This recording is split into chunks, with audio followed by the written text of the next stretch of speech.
చర్చల్లో కళ్ళు తిరిగి పడితే ఈ రోజు నాటకాలు ఆడుతారు అని చెప్పేసి అని అంటారా? నా ఇంట్లో తల్లి అడిగారు, నా తల్లిలో తల్లి ఎంగిలి మెతుకులు తిన్నా నేను మీ ఇంటికి వచ్చిన విశ్వాసం లేదా మీకు? కనీసం కడుపుకి ఏమన్నా ఉందా? ఏం మాట్లాడుతున్నా? ఒక మనిషి విలువ పైసలకు అమ్ముడపోతుందా? ఎన్ని లక్షలు కోట్లు పెడితే ఒక మనిషిని మనం కొనగలం? ఎన్ని కోట్లు ఇస్తే నమ్మకాన్ని కొనగలం? కేవలం డబ్బు మాత్రమే. ఒకడంటాడు ఈ రోజు వాడు ఈ రోజు పోరాడుపల్లెలో తిరిగాడు. నేను అడుగుతా ఉన్నా, ఓ నాయకుడు మండలంలో వీరుగా ఉండి 8 ఎకరాలు పొలం ఉన్నడికి 32 ఎకరాల పొలం ఎక్కడికి వచ్చింది బిడ్డ అని చెప్పేసి నేను అడుగుతా ఉన్నా. ప్రతి ఒక్కరి చరిత్ర మా దగ్గర ఉంది. తీసి బయటపడితే చెప్పుతో కొత్త పరిస్థితి ఈరోజు గ్రామ ప్రజలు గుర్తుపెట్టుకోవాలి. ఏ ఒక్కరికి కూడా వదిలిపెట్టే ప్రసక్తి లేదు. ఈ రోజు ఏదైతే ఉందో టికెట్ అవ్వడానికి అంటే 30 లక్షల రూపాయలు అంటున్నారు. తీసుకోండి గ్రామ ప్రజలారా, ఎవరు సొమ్మాలి తుక్కడికి వచ్చిన సొమ్ము ఖచ్చితంగా వాళ్ళ దగ్గర డబ్బులు తీసుకోండి. కానీ కత్తెర గుర్తుకు మాత్రం బలంగా ఓటేసి గెలిపించాలి. అదేవిధంగా నా కుటుంబం మీద వచ్చినటువంటి ఆరోపణలు ఎవరైనా సరే నిరూపిస్తే నేను ఇప్పుడే చెప్తున్నా, మా అందరి ఫోన్లతో సహాయం తీసిస్తా.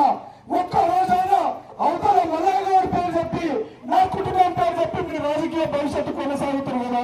అదే ఈ రోజు నేను ఛాలెంజ్ చేస్తున్నా, నా కుటుంబం గురించి మాట్లాడకుండా మీకు దమ్ము ధైర్యం ఉంటే ఒక్క 10 ఓట్లు వేయించుకో 2 శాతం అయితే అని చెప్పి నేను అడుగుతున్నా. ఈ రోజు మేము పెట్టిన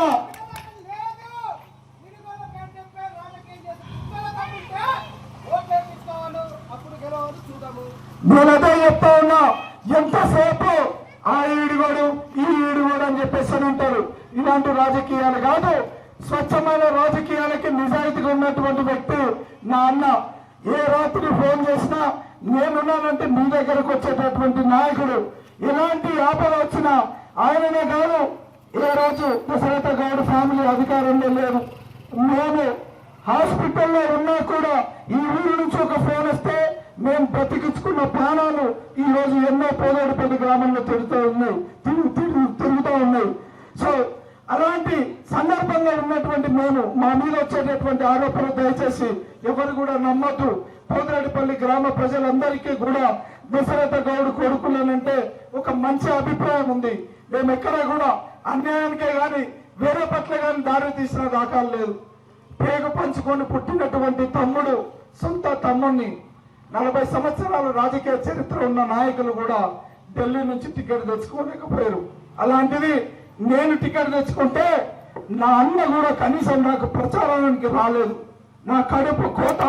ఈ రోజు నా కుటుంబం మీద ఆరోపణలు వేస్తూ ఉన్నారు. ఇది సబబు కాదురా.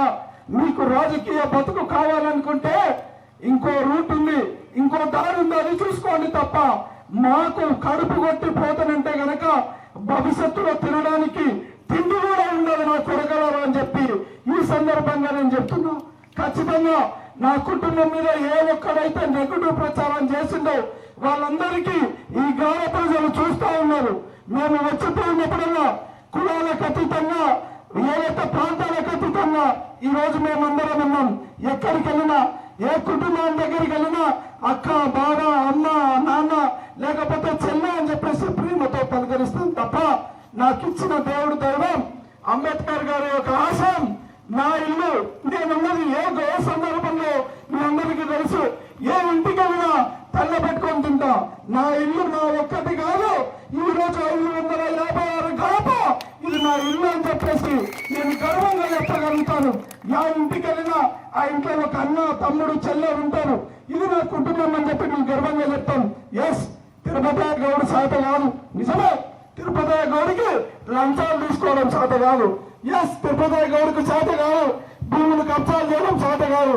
తిరుపతి గౌడికి గవర్నమెంట్ ల్యాండ్ కబ్జా చేయడం చేత కాదు, నిజమే.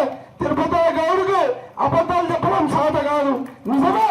తిరుపతి గౌడికి 1,00,000 రూపాయలు రాత్రి ఇస్తే బాగా పైసలు పెట్టుకోవాలంటే మందు సొమ్ము నాకు వద్దురా అని చెప్పేసి నాకు థమ్స్అప్ అని చెప్పి అడిగేటటువంటి అమాయకుల మీద మీరు చేసేటటువంటి ఆరోపణలు మీకు దమ్ము ధైర్యం ఉంటే మీరు నిజంగా ప్రజలకు సేవ చేసినట్లయితే 10 సంవత్సరాల్లో బిఆర్ఎస్ పార్టీ అధికారంలో ఉండి మీరు ఏపీకి పెట్టిరా అని చెప్పి నేను అడుగుతా ఉన్నా. ఈ రోజు గ్రామ ప్రజలందరూ కూడా గ్రహించాలి. తిరుపతి గౌడ్ బీఆర్ఎస్ పార్టీలోకి వచ్చినప్పటి నుంచి 10 సంవత్సరాల పార్టీ అధికారంలో ఉంది. మీ బ్యాంక్ అకౌంట్ తీయండి, తిరుపతి గౌడ్ బ్యాంక్ అకౌంట్ నేను తీసి చూపిస్తా. ఎవరి అకౌంట్ లో ఎన్ని లక్షల రూపాయలు ఉన్నాయో చూపిద్దాం. ఎక్కడన్నా మీ బతుకులు, ఏడున్నారా మీ బతుకులు నేను అడుగుతా ఉన్నా.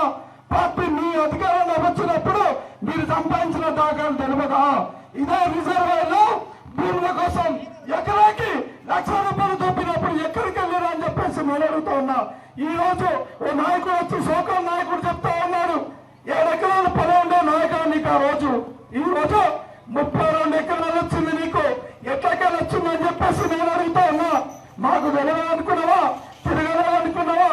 ప్రపంచం మొత్తం తిరిగేసి వచ్చిన లక్ష్మణ్ గౌడ్ పోదరాటిపల్లి గురించి పట్టి సైలెంట్ గా ఉండడానికి రీజన్ ఈ రోజు మీరందరూ రాజకీయంగా ఎదగాలి. నిజంగా నేను కోరుకుంటా, కులాలకు అతీతంగా, ప్రాంతాలకు అతీతంగా రాజకీయంగా డెవలప్ కావాలి. రాజకీయంగా ప్రతి ఒక్కరు కూడా ఎదగాలి. కానీ నీచమైన ఆలోచనతోటి కాదు, నీచమైన రాజకీయాలతోటి కాదు. నిజాయితీగా ఎదుగు, నిక్కచ్చిగా నిలబడు, ప్రజల కోసం సేవ చేస్తూ ఆ ప్రజలు నీకు పట్టం కడతారు, సింహాసన పైన కూర్చోబెడతారు తప్ప ఆ కుటుంబాన్ని చెడ్డగా వేస్తే ఓట్లు పడతాయి, ఆ కుటుంబం గురించి మాట్లాడితే చెడ్డగా పడతాయి. ఏం బతుకులో నాకు తెలియగలుగుతాను, ఏం మాట్లాడరా ఇవి? ఒక్కసారి ఆలోచించండి. ఒక్క పూట నేను ఎమ్మెల్యే సీటు కోసం పోతే గొప్ప నాయకులు మహేంద్రనాథ్ గురించి చెప్పారు, దళిత బిడ్డ అయినటువంటి బిఎన్ గౌడ్ గురించి చెప్పారు. అమ్మా మీరెందుకు 40 సంవత్సరాలు కలిసినా కూడా ఇంకా ఆ నాయకులను ఎందుకు గుర్తుపెట్టిరనంటే, బిడ్డ ఆపదంటే మా ఇంటికి వచ్చేటోడు. ఆ ఒక్క మాట కోసం 40 సంవత్సరాలు గుండెలో పెట్టుకున్నారు. మరి మీ బతుకోలేదురా? ఎన్నిసార్లు నా ఇంట్లోకి వచ్చి నా ప్లేట్ లో ఎంగిలి కంచంలో కడిగిన చేతులు మీవని చెప్పి నేను అడుగుతా ఉన్నా. ఈ రోజు నా ఇంట్లో ఉంది, ఆకలేస్తుంది బిడ్డ అని చెప్పేసి దగ్గరికి రా, అయ్యో నా బిడ్డ ఏడుస్తున్నాడు కదా అని చెప్పేసి ఇదే దశరథ గౌడ్ కుటుంబం దగ్గరికి పిలిచి పాలిస్తే, అదే పాలిచ్చిన తల్లి పేరు తాగి 2 విసుక జాతీయాలంటే ఎంతవరకు కరెక్ట్ అని నేను అడుగుతా ఉన్నా. ఈ రోజు అదే విధంగా ఈ యొక్క గ్రామ ప్రజలు కూడా అందరూ కూడా ఆలోచించాలి. ఎలాంటి ఏ వ్యక్తులు ఏం జరిగినా కూడా సహించేది లేదు. అందుకే నా కుటుంబం పైన వచ్చినటువంటి ఆరోపణలు ముమ్మాటికి తప్పు అని చెప్పేసి నేను బలంగా ఖండిస్తున్నా. అదేవిధంగా పార్టీకి సేవలు చేసినటువంటి నాయకుడు, 26 సంవత్సరాలు కష్టపడ్డటువంటి నాయకుడు ఉన్న తిరుపతి గౌడ్. మరి అలాంటి వ్యక్తికి మీరు కత్తెర గుర్తుపైన ఓటేసి ఖచ్చితంగా బలంగా గెలిపిస్తారని చెప్పి మీ అందరూ కూడా ప్రతి ఒక్కరిని పేరు పేరున వేడుకుంటున్నా. రాజకీయం డబ్బుతోనే రాజకీయం చేయాలనుకుంటే సరైనది కాదు.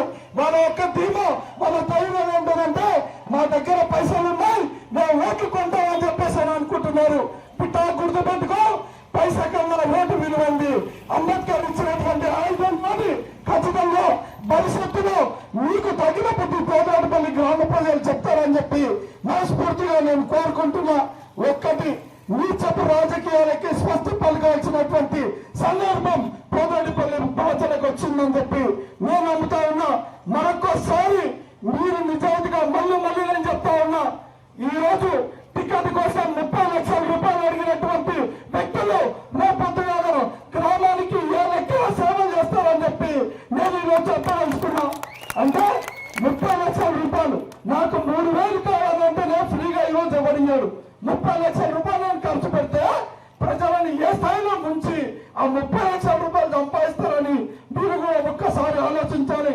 ఇలాంటి లుచ్చ రాజకీయాలకి స్వస్తి పలికి నిజమైన నాయకుడు నీకోసం వచ్చేవాడు మీ అన్న, మీ కుటుంబంలో ఒక సభ్యుడు, కులాలకు అతీతంగా బీసీ బిడ్డ, ఎస్సీ బిడ్డ, ఆ ఇంటికి వెళ్ళినా, ఈ రోజు శాఖల వారికి వెళ్ళినా, ఇంకో ఇంటికి వెళ్ళినా, ఇటు కుమ్మరికి వెళ్ళిన కుటుంబాల ఇంటికి వెళ్ళినా, ఎస్సీ బిడ్డల ఇంటికి వెళ్ళినా, ఏ కుటుంబం దగ్గరికి వెళ్ళినా, మైనారిటీ ఇంటికి వెళ్ళినా సరే అన్న తిరుపతి అన్న అని చెప్పేసి ప్రేమగా పిలిచేటటువంటి వ్యక్తి ఈ రోజు నా అన్న.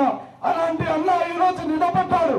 మీ బిడ్డ రేపొద్దుగా మీ నాయకుడు, మీ ఇంట్లో ఒక నాయకుడు కనుక సర్పంచ్ మీరు ఎన్నుకుంటే తప్పు చేయకపోతే కాలను బట్టి బరాబర్ అడగండి. నేను చెప్తా ఉన్నాం, ఆయనకంత లేదు. ఎందుకనంటే నా అన్న సౌమ్యుడు. ఏ రోజన్నా కుట్టాలకు రాలే, గొడవలకు రాలే. నేను పోరాటం చేయాలి. అందుకే చెప్తున్నా, మరొకసారి ఏదైతే కవిత తిరుపతి గారు ఉన్నటువంటి కత్తెర గుర్తు పైన ఓటేసి ఈ యొక్క బలమైన ఓటు గట్టిగా గుద్ది మిగతా నాయకులకి బుద్ధి చెప్పాలని చెప్పేసి ఈ సందర్భంగా నేను చెప్పదలుచుకున్నా. అదేవిధంగా కత్తెర గుర్తు